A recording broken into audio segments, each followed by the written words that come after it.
السلام علیکم، میرا نام ہے ذیشان دیار راجپوت۔ آج میں بات کروں گا کیا جادو کرنے والا یا جادو کروانے والا یا جادو سکھانے والا دوزگی ہے۔ میرے بہنوں میرے بھائیوں، جادو کرنے والا، جادو کروانے والا یا سکھانے والا یہ سب دوزگی ہیں۔ قرآن و سنت سے یہ بات واضح ہے۔ سورۃ بقرہ آیت نمبر 102 اللہ تعالیٰ قرآن مجید میں فرما رہے ہیں وما کفر سلیمان ولکن الشیاطین کفروا یعلمون الناس السحر، اور سلیمان علیہ السلام نے کفر نہیں کیا بلکہ شیطانوں نے کفر کیا، وہ لوگوں کو جادو سکھاتے تھے۔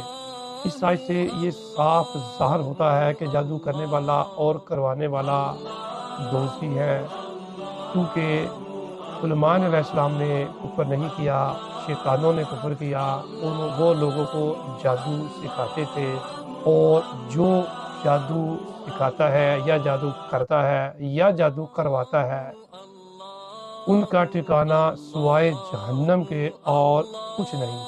یعنی جادو کا علم شیطانی اور کفریہ ہے۔ جو اس علم کو اختیار کرے گا وہ اپنی آخرت کو برباد کرے گا، اور اگر ایسا شخص بغیر توبہ کے مر جائے تو وہ جہنمی ہے، اس کا جہنم کے علاوہ اور کوئی ٹھکانہ نہیں۔ اللہ آپ کا حامی و ناصر ہو۔ السلام علیکم۔